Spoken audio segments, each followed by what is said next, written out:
So my presentation today is about horticulture in Bali, Indonesia, challenges and opportunities. Dr. Davis has mentioned about my background a little bit. I did my undergraduate study in Bogor, agriculture, and I did my project on salak. It's a native fruit in Bali on the micropropagation of salak. And then for my master degree, I did a project on Boronia, which is native flowers, cut flowers from Perth. And one of the cross that I made is actually now become a collection in Kings Park Botanical Garden. So it has already patented and has plant variety rights. I published 2 papers for my master degree, and then I continue my PhD with the same supervisor, same school, same university. And that time I did my project on molecular genetics of cauliflower, looking at the genetic purity of hybrid cauliflowers using molecular markers such as rapid and microsatellites. I work at Udayana University and I teach mainly plant culture and plant genetic and breeding, horticulture, and also scientific methodology. Okay, let's start with geography. I have a little quiz here, and I have some souvenir from Bali to give away. So, does anyone know where Indonesia is? That's right. What color? Eric, come. Show me. No? Brianna?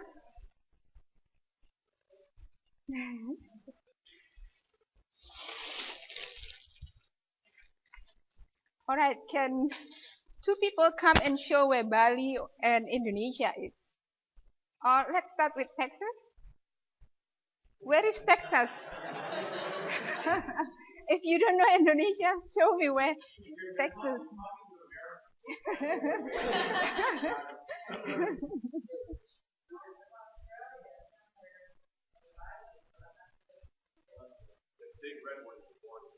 Okay, one for you.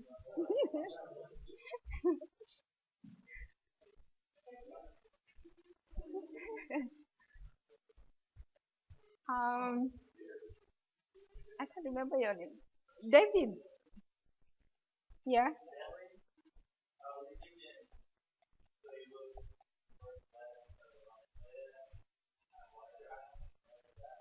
Okay, that's Indonesia. Somewhere around there. All right. Let's continue. This is the answer. So Indonesia, can you read that? Indonesia is, yeah. I forgot that I have a point. This part here, and the length of Indonesia from west, from Aceh to Papua, is about the same length of United States. So it's a big country, and Bali is that little dot there. I think the red dot is bigger than the island actually. It's very small island. So Indonesia is a large country, an archipelago country. And another question, do you know how many islands in Indonesia? 10,000? More? 17,000. You've been to Indonesia. One for Dr. Davis.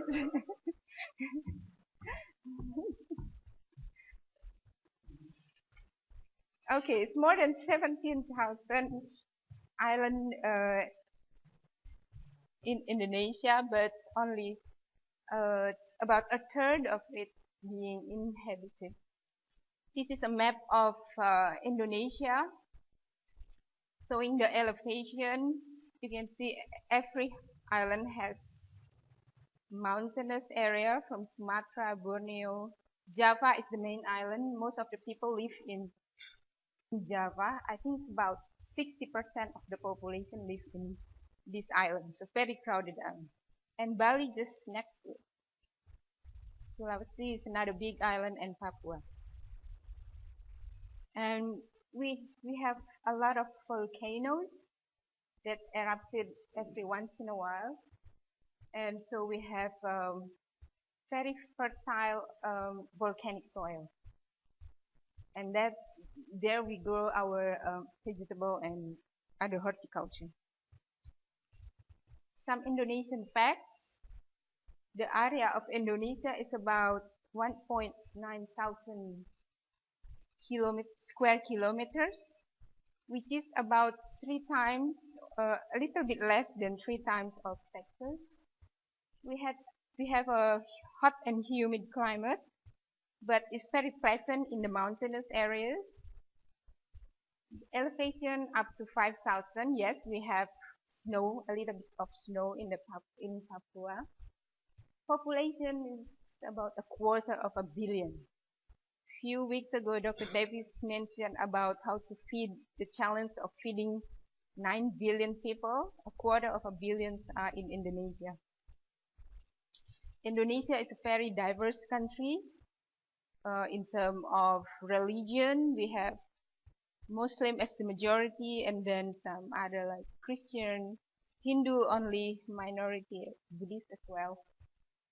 And we also have so many ethnic groups, and each ethnic group will have their own dialect or language. The way they dress also different. What they eat also different. And our diversity was shown in the national emblem, national symbol, Bhinneka Tunggal Ika, which means unity in diversity. So this is an example of how we respect each other culture. I have a good friend from Borneo. She is Muslim, and when I invite her to come to our brother-in-law wedding, she came and she tried to dress like we did. This is a Balinese dress. Okay, a little bit about Indonesian horticulture. According to World Bank, Indonesian spending on horticulture products compared to rice is about 50% in '94, and then increased 75% in 2004 and 100 in 2007. And Indonesian middle class, data from 2012, is about 130 million. So about 50% of the population. These people have their increased awareness on health and nutritional benefits of fresh fruit and vegetable, and that causing very high demand on horticulture products. And we have a long list of imported products in Indonesia. You can, if you want to see, this is a good website. This is Indonesian Statistical Bureau, and it has also in English. The main fruit that we import is apple, orange, and grapes. Apples are mainly from the US, Washington apple. What we produce is probably a little bit too much, but I just wanted to point out that we produce many kind of tropical fruits, many kind of vegetables, and also flowers. We are very good in producing bananas, but other than that, not so much. Mango we are also good, but again, not so much for other fruit, and we import a lot. Vegetable, I highlighted here salad and potato. This is the biggest problem for Indonesia. We import it a lot. Potato, I think we import 40% of our demand. Salad, 90%. Garlic also we have problem, and others. So almost all of these vegetable we also import. Flour we are doing quite good. However, demand for orchid is so high, so we still import from Thailand and also Taiwan. So Thailand and Taiwan. Okay, let's move to Bali. Bali is a very small island, only 5,600 square kilometers. It's divided into 9 districts and 565 villages. Knowing how many villages is important when you do extension program. You have to approach the village head to support your program and to have a successful extension program. Population is about 30 million, and what makes it different Bali with other islands is because the most of the population are Hindu. Only in Bali the population are Hindu, of the majority. So what is so special about Bali? Is the nature. You can see here Sanur Beach. You can see sunrise from this beach. It's very nice. It's very safe beach to swim, and along this beach, so many nice hotels. You can have your coffee while seeing sunrise. And then, if you want to go for golf, you can go to Tanah Lot and see the sunset. We have also Jatilui rice field, many rice field. This is the most, the iconic one. Jatilui, we still grow local rice there. We have the Bali white local rice, and then we have red rice as well as the black rice. And if you would like to go hiking, you can go to Batu Volcano. On the other side of this mountain, there's a nice big lake and also hot spring. So after hiking, you can jump into the hot spring.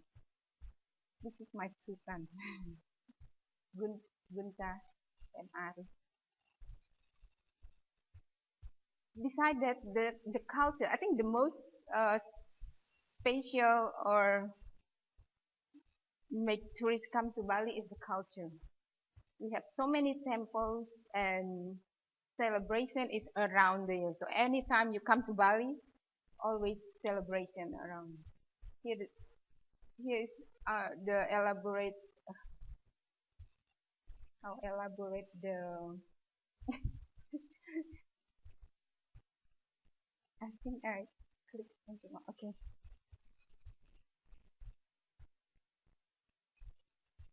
This Balinese bride get ready to go to the groom house, and some temple offering. Okay, so with so many tourists come to Indonesia, to Bali in particular, it's about 3 million tourists from overseas and 6 million or up to 7 million from other island in Indonesia. So they need place to stay and they need something to eat. So hotels and restaurants are booming. So many in Bali, and they demanding a lot of horticulture product, and that's causing a lot of import because they want a high quality product for the guests to have. Another impact is the land conversion. So many places, so many nice rice fields or rice field, for example, being converted into hotels, villas, and urban areas. Also changing in job preference. More people, young people like to work in hotel industry, tourism industry because they pay more money rather than in agriculture. This is an example of boutique hotel in Ubud. Ubud is a very famous place if you go to Bali. Called Puri Bagus. You can Google it and see how beautiful. You can spend easily $1,000 per night in this hotel. Let's see about flowers. So flower demand is high in Indonesia, in Bali, it's because we have so many five-star hotels. They need it for their daily decoration. They need it for conference, for VIP people. Like Obama's been in Indonesia, and other country leaders also come for conferences. Many people do their wedding in Bali as well. I know some of famous artists from the US have their wedding there. And you can see there's so many kind of flowers that we use in this purpose. Frangipani, this is our local flowers that we use a lot. Besides that, spa industry also booming in Indonesia or Bali, and again it needs local scented flowers like this one here, ylang-ylang. And then Balinese religious itself also need lots of flower for daily offering. At home, I will prepare this offering every day. I will put in the temple in my home and then go to office and make offering also in the office before we start working. Okay, let's see some fruits. These are typical tropical fruits in Bali that you can see in the market. We have grapes. We have only one kind of grapes, Alfonso grapes. It's a bit sour, so not many people like it. That's why we import a lot of grapes. We have mangosteen here, and then pomelo. It's Citrus grandis. I think it's called pomelo. And then this we call this Dutch eggplants. It's very nice when you make it into juice, red, very red in color, and so people believe this fruit has very nutritional. Bananas, we have produced many kind of bananas, and then sour sop, small one and the big one, and this called duku, which become very rare now, and some other fruits. This map showing that Bali produce a lot of tropical fruit as well, and each area produce different kind of fruit. Unfortunately, the area where we produce the fruits is now being taken by villas. So many people from Jakarta or from overseas come to Bali and start building villas around the beach as well as in the mountainous area. So we're afraid that in the long term or short term, this fruit will become endangered.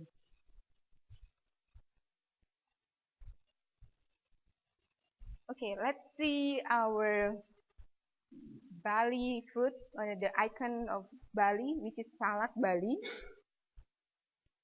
This fruit become the priority research at Udayana University because it's native to Bali, and people start to neglect this fruit due to tourism. And this is Dean of the Agriculture, Professor Rai. He's putting a lot of effort to try to promote the Bali fruits in Bali. So he encouraged us, the college, to make some research on this fruit as well as other native fruit. So this is some areas that we currently doing project on supply chain, but Professor Sparta Utama doing that. Off-season production, Prof. Rai itself, and then some other college doing research on producing wine from salak, and as well as making dried fruit and other types. Let's take a look on the citrus. Long time ago, Bali is very good in producing citrus. We export to other islands. However, from the 90s, we got this disease called citrus greening, or CVPD, citrus vein flume degeneration. So it's attack the phloem. It's caused by Liberobacter asiaticum, which is the same bacteria that attack potato in zebra chip. It's caused by Psyllid diphorina citri. And that time, the plants, all the citrus plant grows in this area are being eradicated. So we don't have this fruit anymore at that time, because all are being eradicated. I think in the US, this disease also starting to happen in about 5 years ago, and in Florida they have it now. And then some of the research institution in Java tried to do some work and produce certified clean clone, and the citrus is now being replanted again in Kintamani area, this area here. Interestingly, people who used to have fruit plantation now work here just for being a worker, not having land anymore.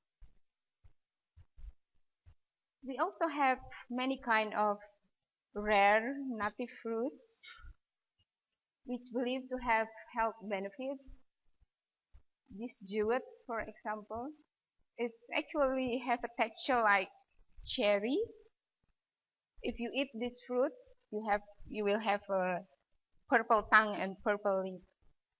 Also, boni is like, it's a little bit smaller than blueberries. If you eat this fruit, you will have a red tongue and red lip. And some other interesting also rare fruits in Bali. These are only a few. So we have many challenges in terms of fruit production. It competes with imported fruit, and then it's seasonal, mainly in November until March. And when in season, it has low price because we are not very good in doing post-harvest handling or processing. And also, we don't have many fruit breeders. Not like in here, many fruit breeders. In Indonesia, not many people like to work with perennial plants, long-term plants. Some action that has been taken by our university and the Bali government, including doing promotion to buy local fruits. This lady is running for mayor, something like that, for political position, and she tried to promote citrus, local fruits in Bali. Udayana University also has a botanical collection station at Pupuan, Bali, and we do some extension programs to save our fruit plants, as well as offering scholarship for students to study agriculture and science, because the number of students who wants to study horticulture, agriculture are declining.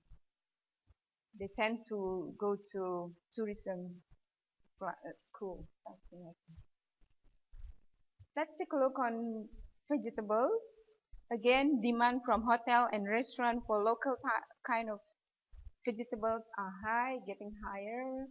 And in Bali, we have very unique vegetables. Like here, we use moringa plant, and then banana stem. We make it into um, vegetable, nice vegetable, and then piper, some kind of pipers. So, and mostly just pick from the wild, something like that, not really um, cultivated intensively.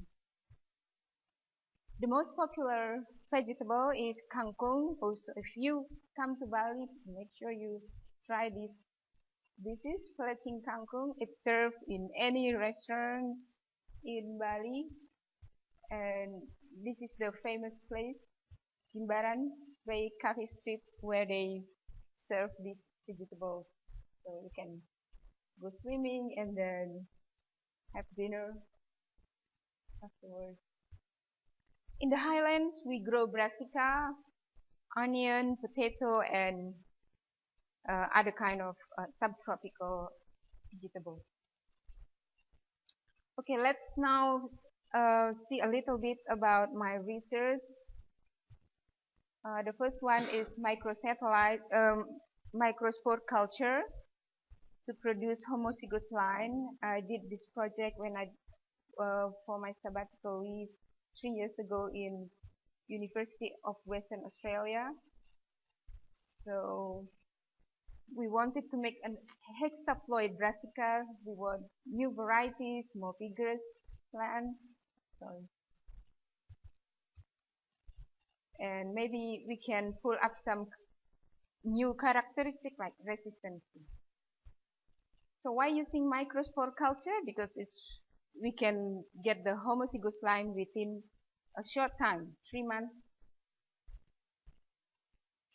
Microspore culture, include a few steps, and within 3 months we can produce the homozygous line. I'll show you some picture of the stages.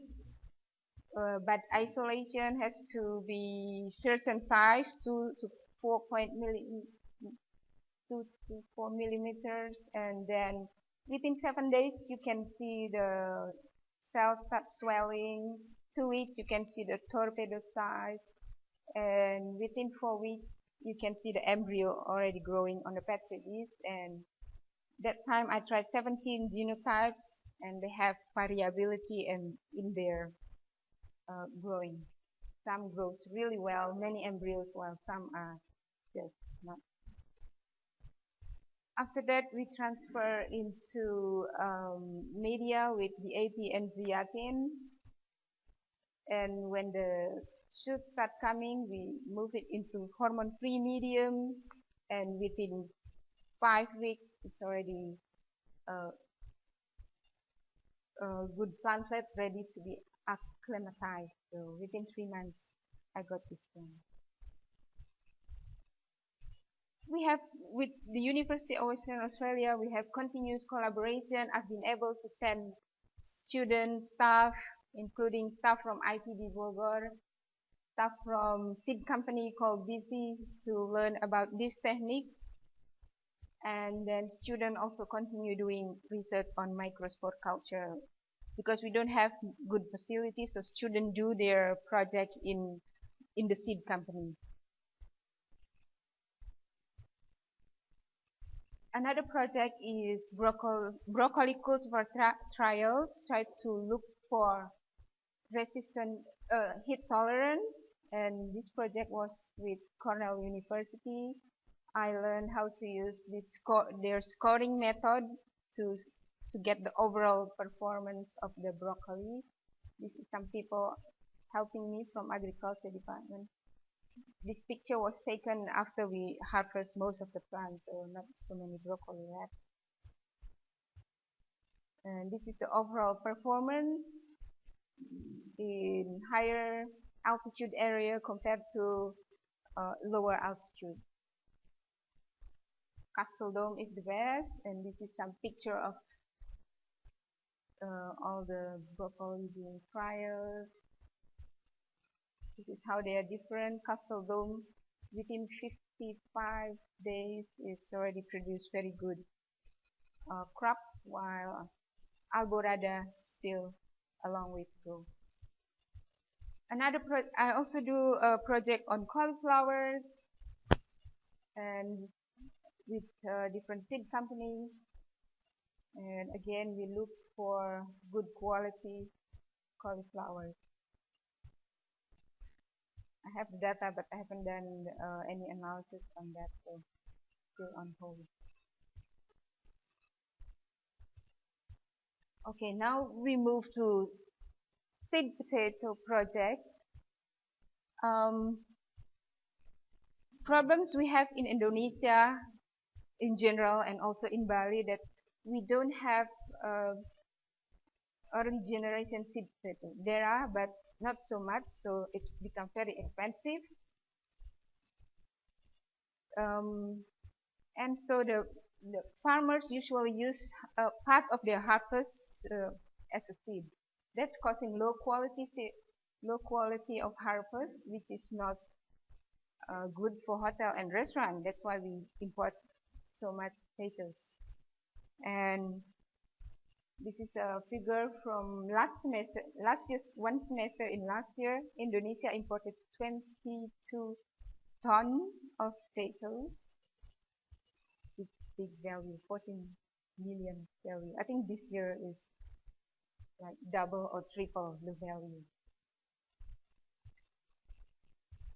So I did a small field trial introducing first generation or mini tuber, which is clean material from tissue culture to produce mini tuber, and then the mini tuber we plant in a small plot, and then we can produce around 5 tubers per plant. And the next season, when the dormancy break, we plant the G1 and produce G2. And the second generation actually produced really well. I think more than 10 tuber per plant. And then this is the G3. So the agriculture department would like us at Udayana University to be able to produce seed potatoes for our own production in Bali. This is some picture of field day, small field in Bali. This is the farmer. He's a very keen farmer. This one also, and yeah. So starting at this time, I think this was 2012. The farmers starting to aware that if we use good clean seed potato, we can produce good quality potatoes. That's why I came to Texas A&M to learn more about potatoes. So what I'm doing here, I'm learning about new potato breeding, seed production. I've seen a lot in during field day, harvest day, in vitro technique, and also attend meeting at Washington, as well as visiting Idaho Tissue Culture Lab. I also did a small research on cryotherapy technique using a technique called encapsulation, dehydration, and encapsulation vitrification. But I tried for technique, but the survival, no survival, only the control plant are survived. So if you have any suggestions, please. I also did microtuberation experiment, and within 4 weeks, I think the microtubers start forming, and within 6 weeks, we have already microtubers. Some picture of the field day and when I attend the conference in Washington. So what will be the benefit for Indonesia from my visits? I am going to introduce new cultivars probably, and the breeding method, and the early generation seed production technique to farmer and agriculture department.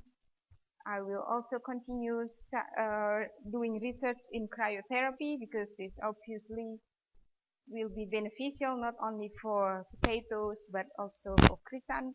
For example, we have problem there to eliminate virus as well as citrus. I know the Chinese use this technique cryotherapy to kill the virus and have a clean certified clone. And also I will use the material for testing and training. So some research collaboration opportunity I would suggest if all the faculties here to look at the possibility to work with us, collaborate with us, help us in making our agriculture better. I also offer some student internship if any student would like to come and study doing internship at our university. There is one now from NDSU, North Dakota State University, doing internship.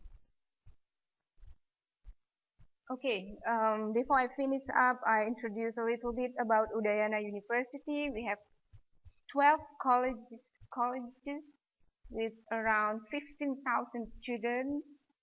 We have also some overseas students from Malaysia doing medical science, and from Japan doing environmental science and biotechnology, and students from Germany in particular doing economics.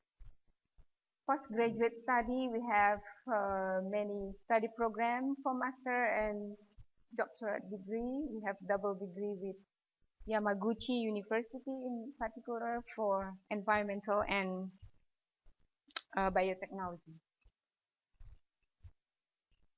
At Udayana, we try to enhance our academic atmosphere. We try to expose students, lecturers,